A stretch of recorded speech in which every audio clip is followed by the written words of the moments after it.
Allez, on y va de suite. Allez, c'est parti. C'est parti, tu t'es éclairci la voix, t'as pris un petit peu du miel, tout ça, t'es prête? Oui, oui, oui. On y va. Que ce soit en développement personnel ou en cheminement spirituel ou religieux, la maîtrise du mental est une étape qui peut donner du fil à retordre à de nombreuses personnes jusqu'à les en décourager. Homo sapiens, notre mental est notre ordinateur interne, nous permettant de vivre en conscience chaque expérience. Sans lui, l'évolution de l'homme s'en verrait plus que limitée.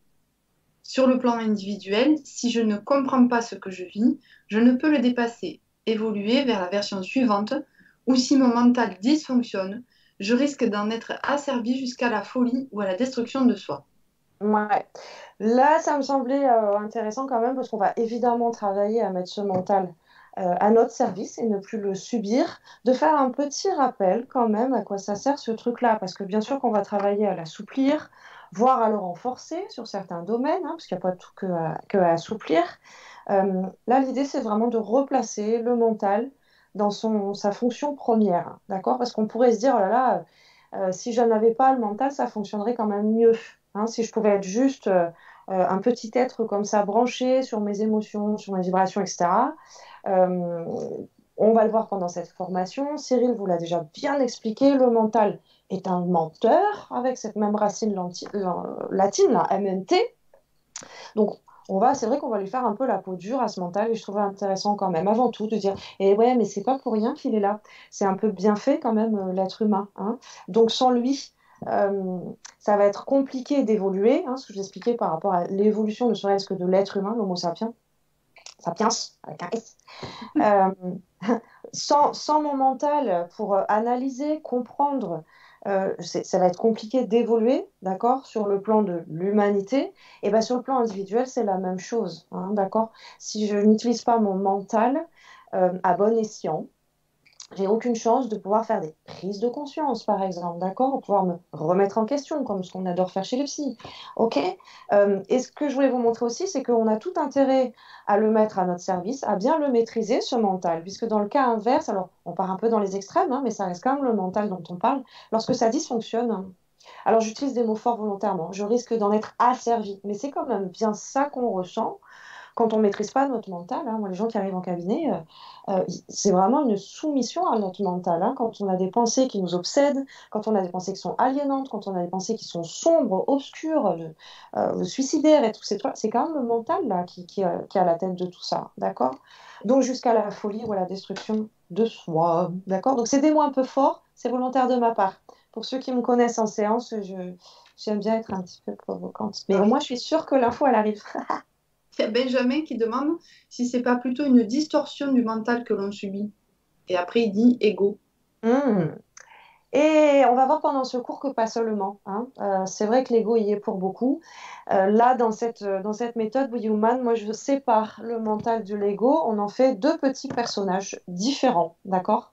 Et le mental, l'ego n'est pas qu'une distorsion du mental. L'ego est une distorsion de l'être tout en entier. Et un mental qui fonctionne bien, on va pouvoir justement s'en servir pour aller nourrir notre ego. Donc, je préfère les garder bien séparés et non pas les associer en termes euh, de distorsion du mental et donc ça devient de l'ego. D'accord. Je m'accorde de cette petite... voilà, on va les séparer, on dissocie. Plus on va dissocier, plus ce sera facile de toute façon de travailler les différentes parties de nous. Alors, avant qu'on continue, pour le replacer un petit peu dans la classe, ce mental, donc je vous ai présenté déjà le VACOG, je vous ai présenté le petit juge comme étant des personnages. Le petit juge, on a vu qu'il il avait les 5 messages contraignants qu'on peut voir comme une fratrie, là, les 5 frères bagarreurs là, qui viennent un petit peu embêter et influencer notre petit juge. Alors le mental dans la classe, c'est un petit peu une exception. C'est pas vraiment un élève. Alors lui, il croit que oui. Hein. Lui, il croit qu'il est un élève même super intelligent, voire même il croit qu'il est le premier de la classe. Nous, aujourd'hui, j'espère que vous êtes bien armés, parce que là, aujourd'hui, bon, on va lui apprendre à ce mental que, alors non, en fait, t'es pas du tout un petit élève de ma classe, t'es juste l'ordinateur. T'es un cyborg. Ok, t'es pas vraiment un petit bonhomme dans ma classe, tu es juste l'ordinateur. Alors, c'est une très belle fonction, mais c'est pas un petit personnage. C'est un outil, quoi.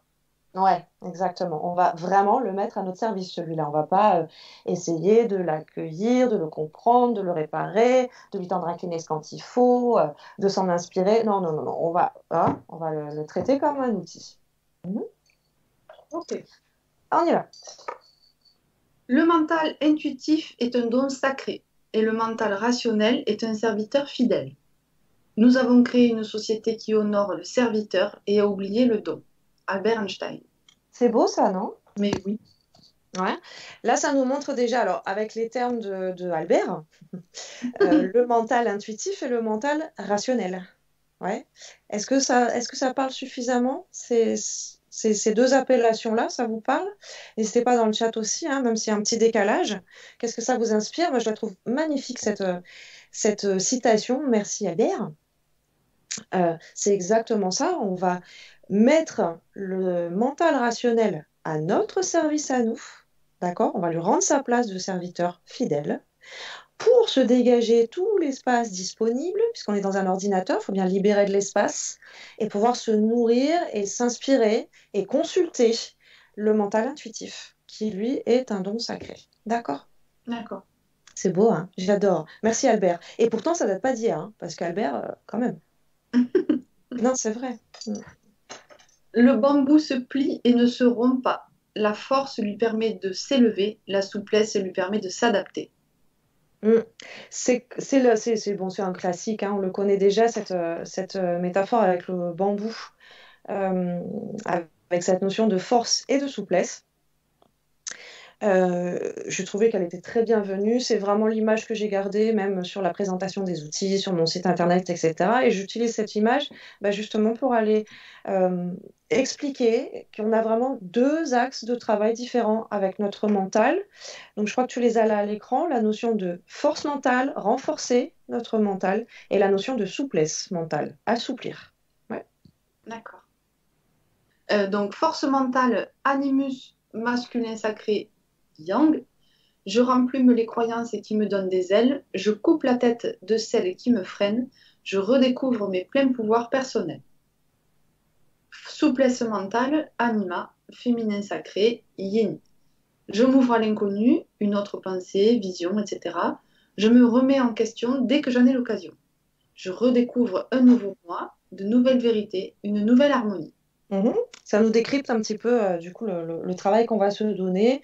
Je trouve intéressant aussi de vous le mettre en relation pour ceux qui peuvent déjà aller un petit peu plus loin avec cette notion de yin, de yang, ou appeler différemment masculin sacré, animus ou anima pour ceux qui connaissent. Sinon, ne vous inquiétez pas, hein, ça viendra un petit peu plus loin sur le prochain niveau dans la formation.